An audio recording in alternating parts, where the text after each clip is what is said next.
Okay, this is actually the first large outdoor mural I ever did.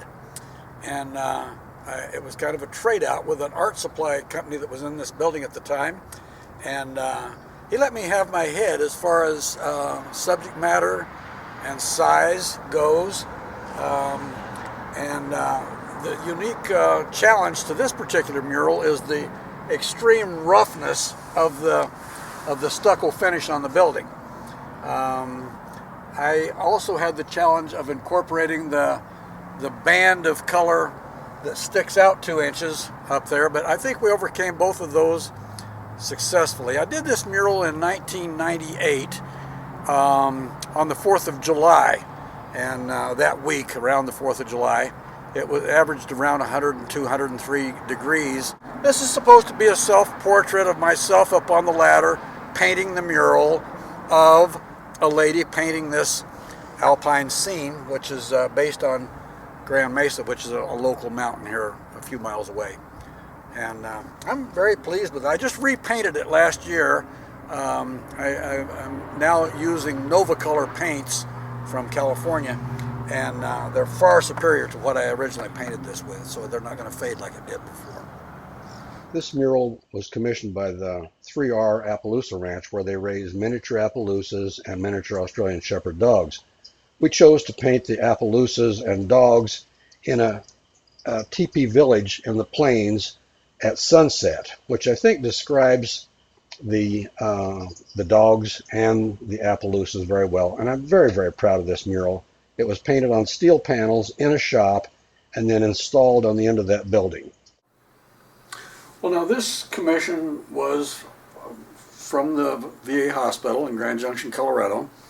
This is the new surgical wing of the hospital, and this is the family waiting room.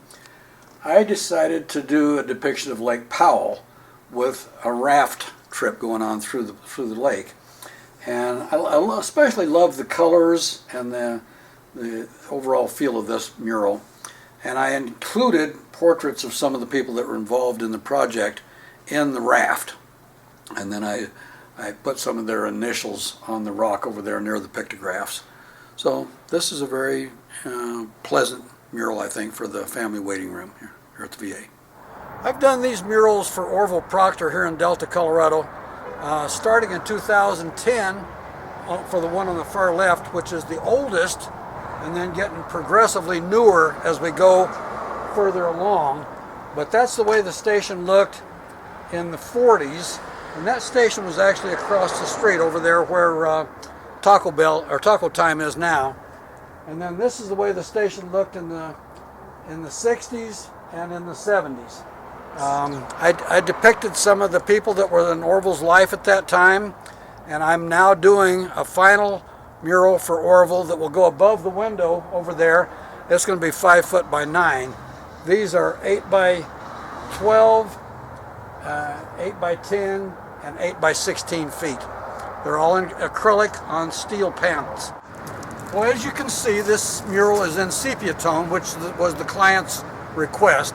I won the competition to do this in 2009, and I bid against a half a dozen other muralists. I especially loved doing the Model Ts. This is a completely accurate depiction of downtown Delta in 1914. This job was a referral from another painter, from a faux painter, and he got me together with the owner, and when Jane Foster let me know that what she wanted was a couple of aspen trees, a rose bush, and maybe a hummingbird, we got together and started on the job, and she came in and looked at it and made some changes. She wanted a smaller rose bush to add some poppies and some Indian paintbrush and a second hummingbird. So it's been a really pleasant job to do, and it's been nice working with Integrity Painting on this job. Joyce Power commissioned this mural in 2009 to commemorate her late husband, Frank. And it's on a 15 by 50 foot corrugated steel building, and that presented somewhat of a challenge to get the image to not look wavy. And as you can see, we're filming it in the snow when actually I painted it in the middle of the summer. So none of this snow is part of the mural, but where the snow is now is actually covered by the muck from a mine, which goes right on up into the mural. So it's kind of a diorama rather than just a mural.